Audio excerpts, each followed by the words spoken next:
Hey, everybody. Coming at you from Life Church, Michigan. I'm Anthony Bowman, the worship director here.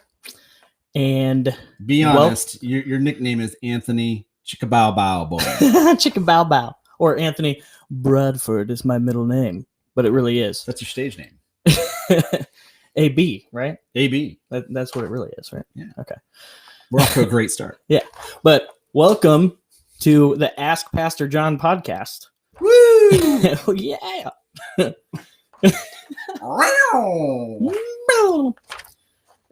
Sure, you're passionate about God, but what do you do when the stuff hits the fan?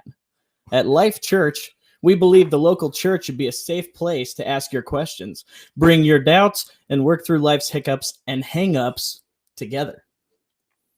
In this new podcast, author and pastor Jonathan Herron answers your honest, real, and authentic questions about anything: God, sex, relationships, money, life choices, theology, whatever.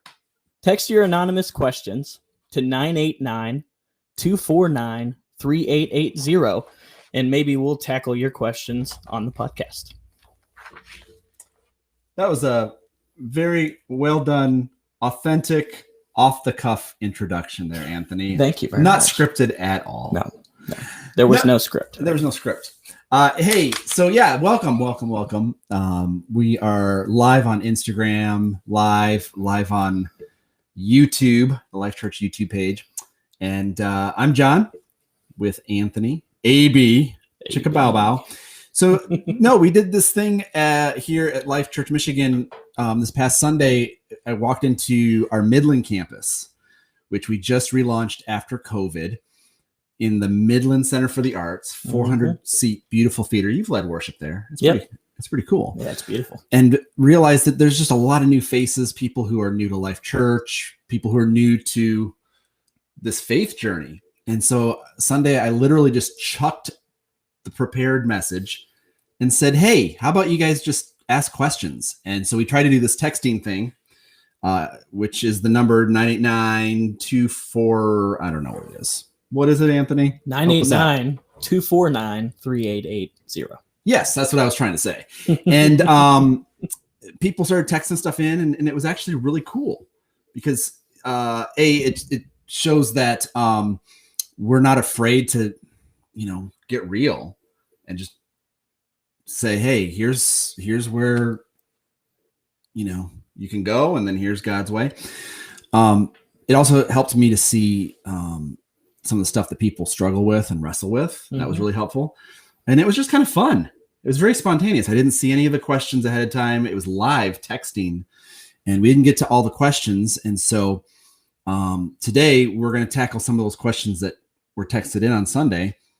But then we just thought this could be an ongoing podcast. Yeah. And once we record this first episode, then we'll be able to upload it to Spotify, Apple Podcasts, Stitcher, YouTube, and then you can subscribe. And if you got questions, you can text them in. Send them on in. Yeah. And if I don't know the answer, we'll make Anthony try and answer it. So literally, I just have my Bible here, and Anthony is going to read these questions. These are real questions that were texted in by real people on Sunday that I have not seen. I've not seen this ahead of time.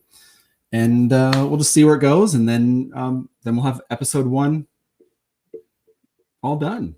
In the bag, man. This could be the first and last episode of this new podcast. So. All right. There we go. Okay. Well, question number 1. If Adam was killed in the flood, isn't Abraham's family our family? Okay. So if you've got a Bible or a Bible app, you turn to Genesis, the book of beginnings. And we've actually been on this journey here at Life Church, going through the scriptures book by book. And we just finished, how many? We spent 2019, 2020. So almost 2.5 years just going through the Old Testament, because that's a big chunk of the Bible. We just started the New Testament. And we'll be wrapped up by August, because the New Testament's really short. Mm-hmm. You know? Tiny. Yeah, they keep it moving. But Genesis is where it all starts, and God creates Adam. What was the question? There was a flood. It says Genesis 6. Basically, God takes the Etch-a-Sketch and shakes it up and wipes it clean. And that's Noah. And in Genesis chapter 5, it gives the genealogy, it gives the family tree from Adam to Noah. And then Genesis 6 is the big flood, which interestingly, archaeologists, when they are looking at, like dinosaur fossils, every archaeologist that's on the ground will tell you that the fossils they find are caked in mud. Like there was a giant water cataclysm. And in every ancient faith system, every ancient story from the Middle East always includes a flood epic, most famous being the Epic of Gilgamesh. So even if you're not someone who sees the Bible as authoritative, as true, you have all these extra biblical sources that point to a worldwide cataclysmic flood a couple thousand years ago. So Noah is a righteous man, blameless among the people of his time. It says in Genesis 6:9, he had 3 sons, Shem, Ham, and Japheth. Shem, the son of Noah, is eventually going to be fruitful, multiply, and from his line come the Hebrews, the Semites. Mm-hmm. So you've heard the term being anti-Semitic when someone is being a bigot towards our Hebrew friends. That's where the word Semite comes from Shem. I always think of the Three Stooges, and then there was the fourth stooge, Shemp. Yeah. So what was the question? It was about Adam. So yeah, everybody gets wiped out except for Noah and his family, which is a beautiful picture of the gospel. Mm-hmm. The ark is a beautiful representation of Christ. Peter talks about this in 1 Peter 3. And we are rescued from what we deserve.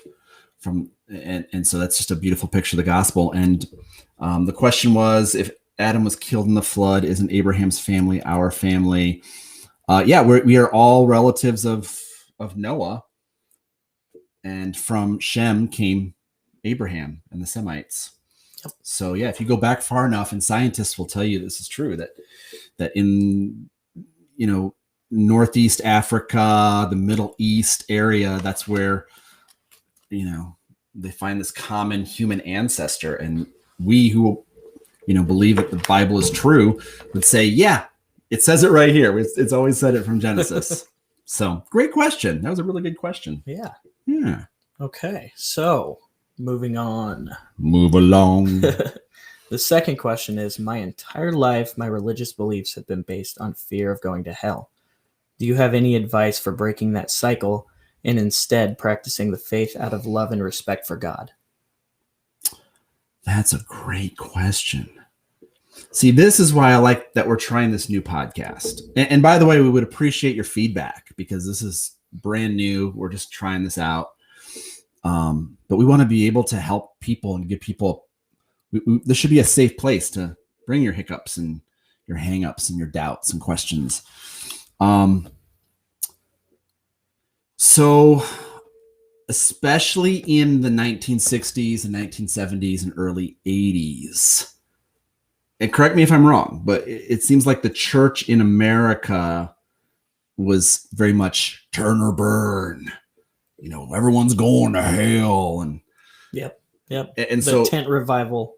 Yeah. And so now in the 2010s, it feels like we have a hangover from that kind of judgmental,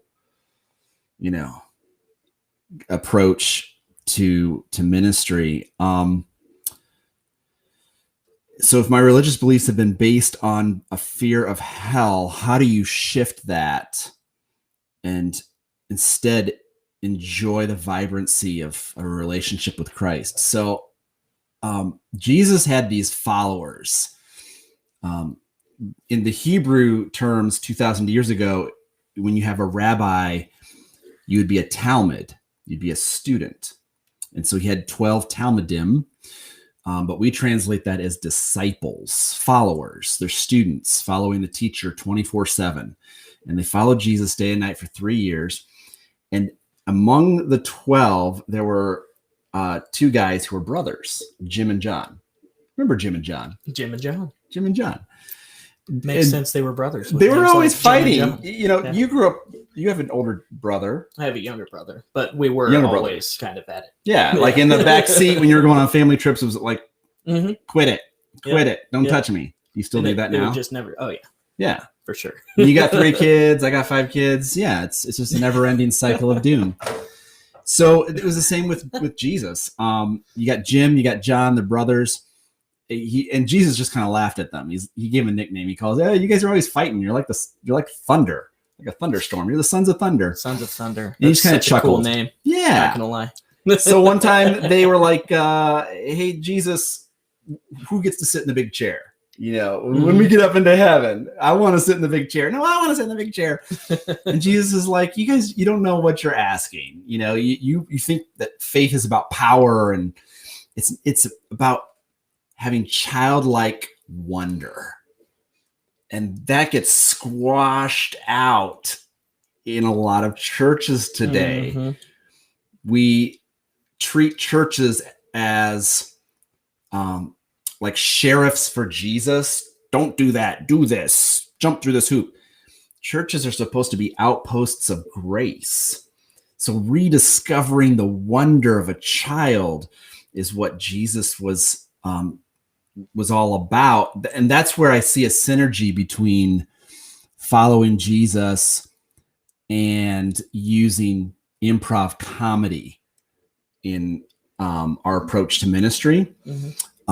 Because improvisational comedy is all about rediscovering how to be a kid and how to play games. Like you go on YouTube and search Whose Line Is It Anyway? You'll see that it's just games. They're just playing games.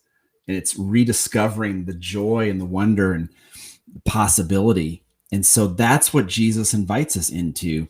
In John 10:10, the verse that we actually named our church after, it was from John 10:10, where Jesus is sharing about, "I'm the good shepherd. The shepherd lays down his life for the sheep." And he says, there's a thief that will slink in and try to grab the sheep to steal, kill, and destroy.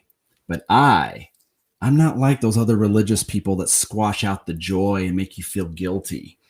On the side of our building at Saginaw, it says, "Faith is a journey, not a guilt trip." If your faith makes you feel guilty and shame, it's not a faith based on Christ. It's a faith based on control and manipulation. Because if I can make you feel fear, obligation, or guilt, I can control and manipulate you. I can fog you. So don't get fogged. Don't get fogged over.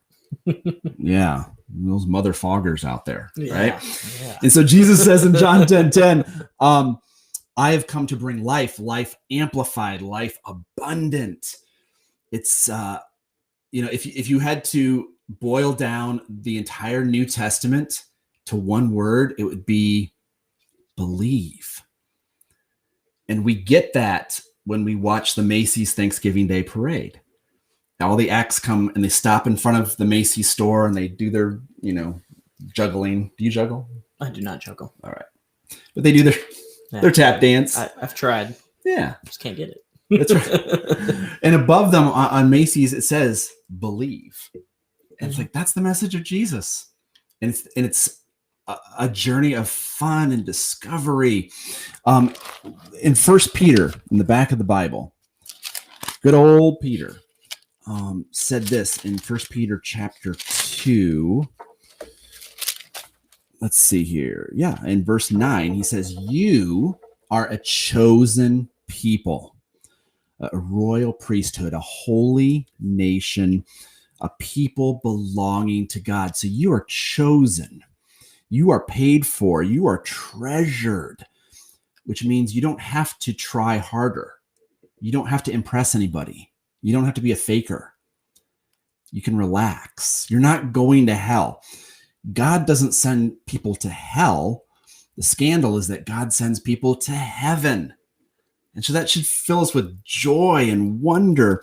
And Peter goes on and says, declare the praises of God who called you out of darkness and into his marvelous light. Once you were not a people, but now you are. And that should fill us with excitement. So part of that journey is every day saying, God, remind me again of how you rescued me and how there is value and purpose to my life. And that should get you excited. I don't know if that's helpful, but that's where I would point you toward. And then I'd say get involved in a life group. So you got people who are cheering you on, praying for you, doing life with you.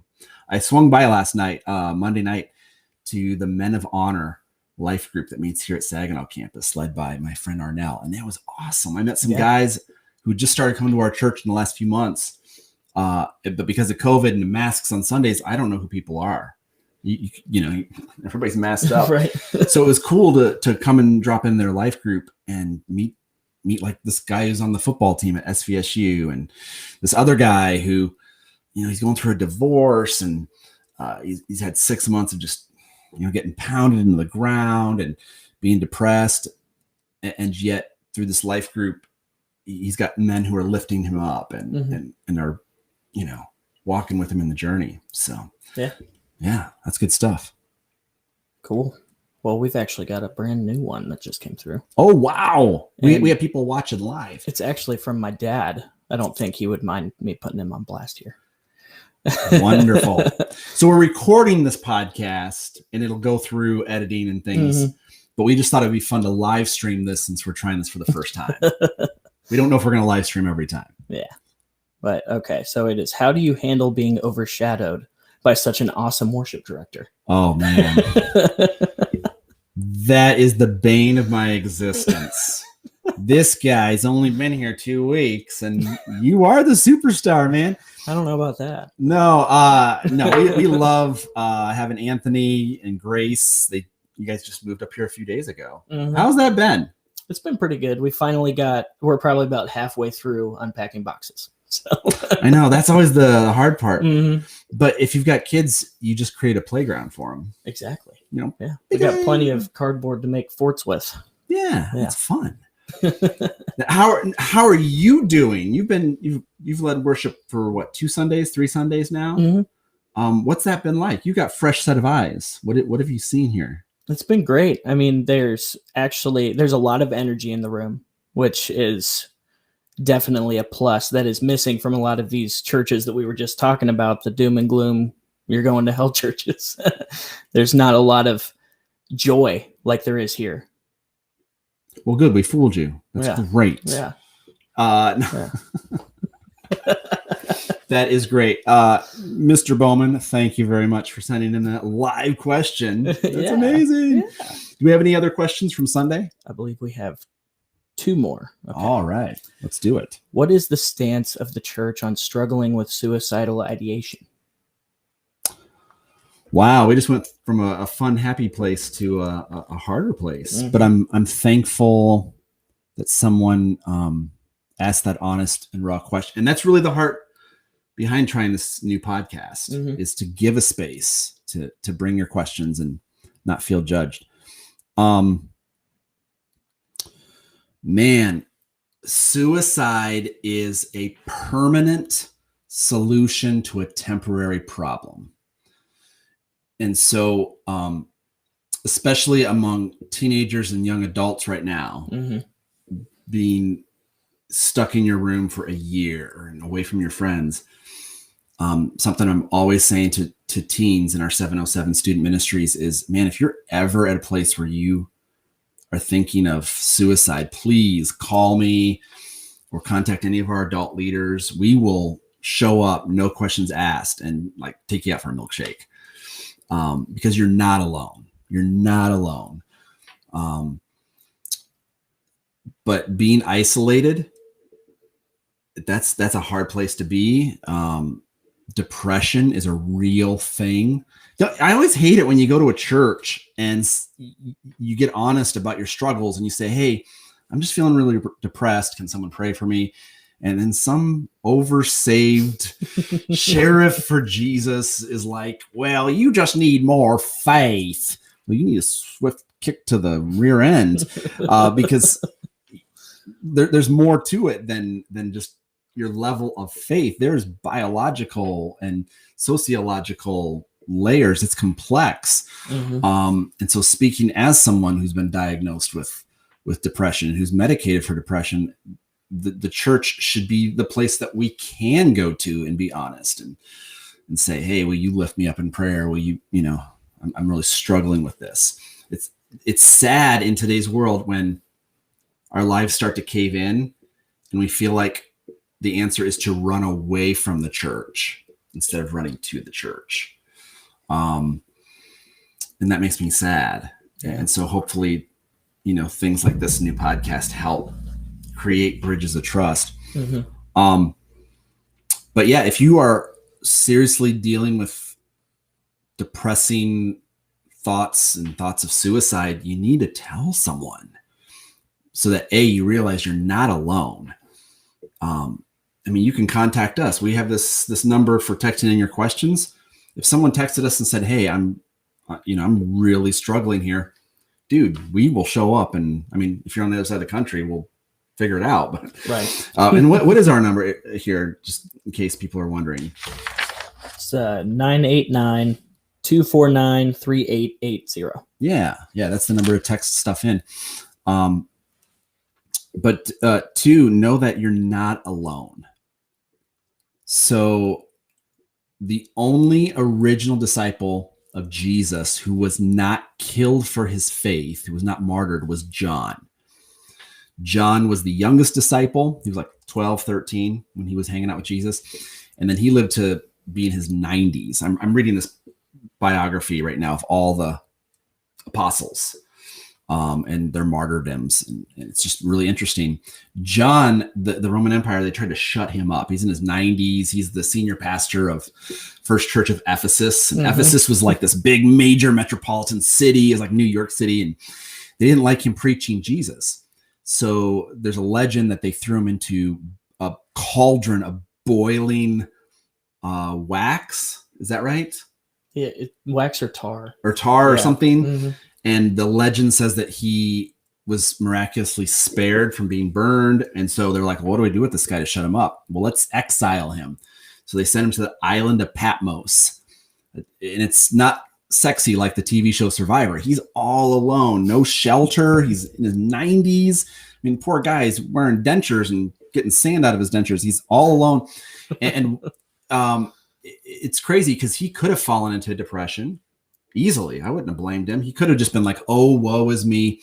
But you never see the followers of Jesus fall into pity parties. John, on a Sunday morning, is a pastor without a church, without a congregation, without a community. And what happens? An angel shows up and says, John, write down what is going to be revealed to you. And he gets to see Jesus. And what he sees is written down and becomes the final book of the Bible, the revelation of Jesus Christ. He had a deeper, more intimate experience with the risen Christ by virtue of being isolated and alone. When Jesus is all you have, Jesus is enough. And my wife and I were actually talking about that for an hour last night with our 14-year-old son, of going through the last 12 months with COVID.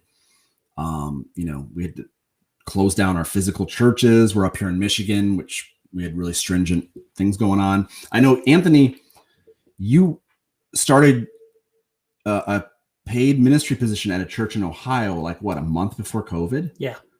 And my first week was the week before the shutdown Oh, started. my word. Yeah. And you were telling me that they shut your doors. Mm-hmm.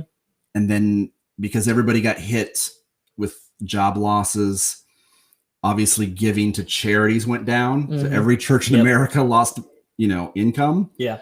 And so for you, that meant, a huge pay cut. Mm-hmm. And so you're picking up odd jobs, which I really respect. You were taking care of your family. And so here, my wife and I, we love this church. We love our team, our staff, our people. And suddenly we were cut off from them, and then giving decreases, and our board of directors had to furlough some employees. And then we discovered some moral issues with two of our staff, and it crushed us. And when we went to them, they just said, "Hey, we're out of here."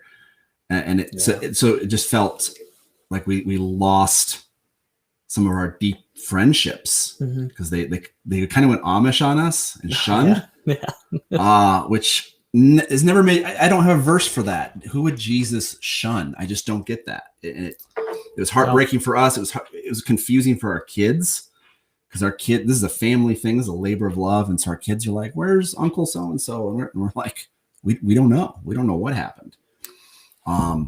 Which, by the way, if you know of these folks, let them know we love you, and our doors are open, and my phone number has not changed, and I'll drop everything and go sit down at IHOP and drink some coffee and talk. A 5-minute conversation can repair, 12 months of hurt. Yep. It really can. Love covers a multitude of sins, it says in 1 Peter. But yeah, we went through 12 months of all this, and my wife and I were just sharing with our 14-year-old and saying, but here's what one of the things we've learned is that even though we've been slandered and discouraged, and our whole church family can't get all together because of social distancing and things,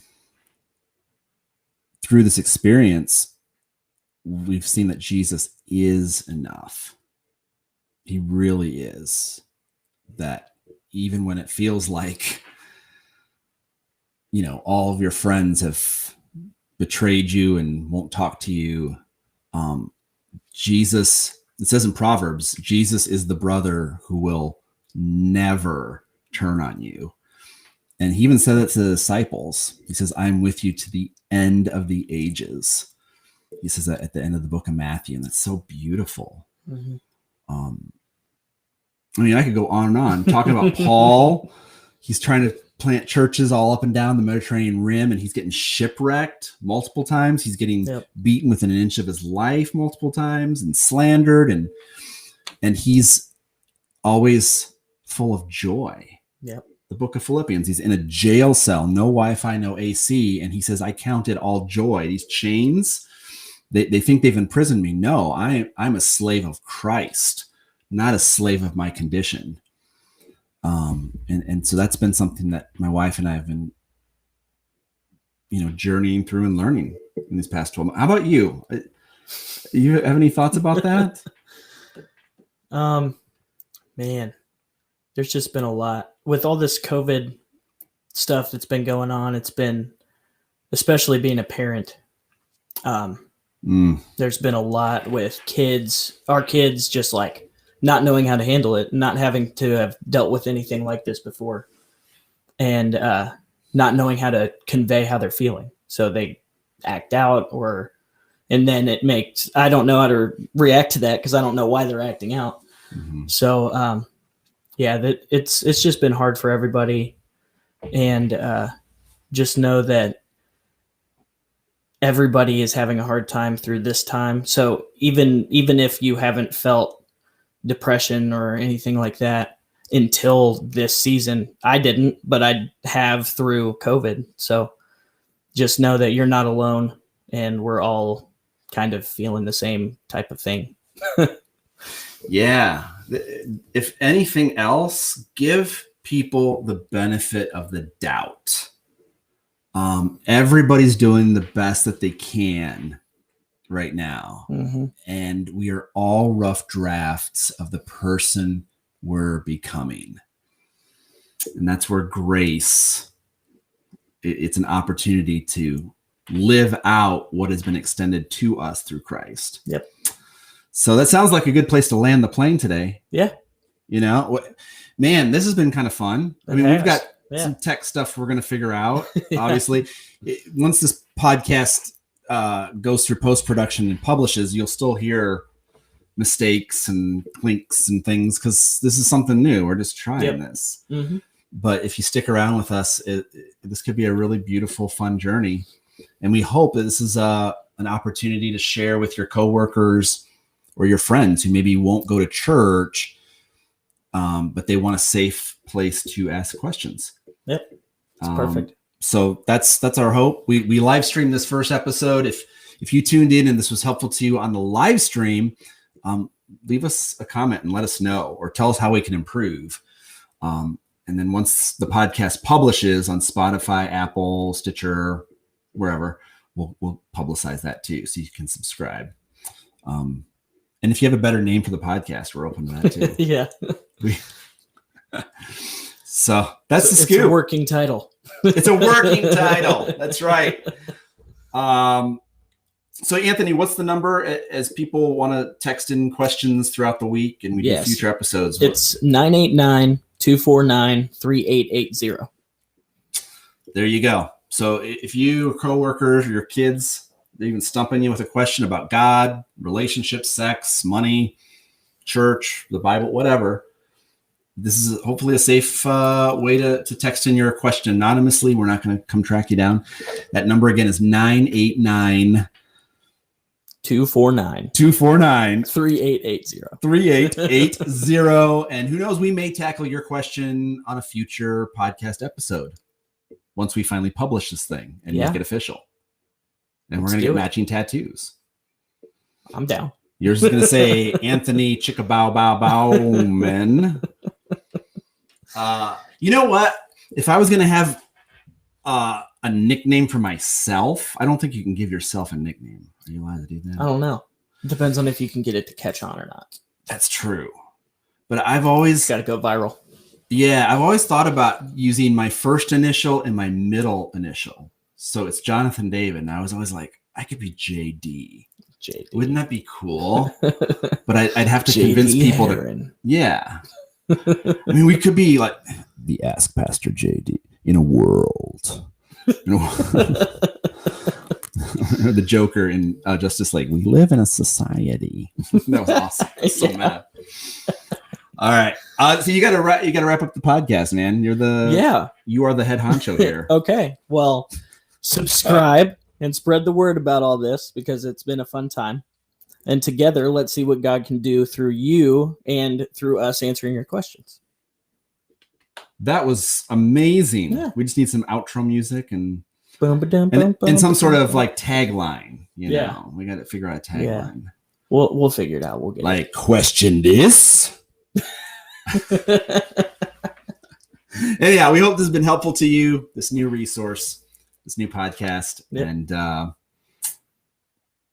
peace out. Girl Scout. Peace out. Are there? Yeah, there's Girl Scouts still. Girl Scouts. Yeah, it's still a thing.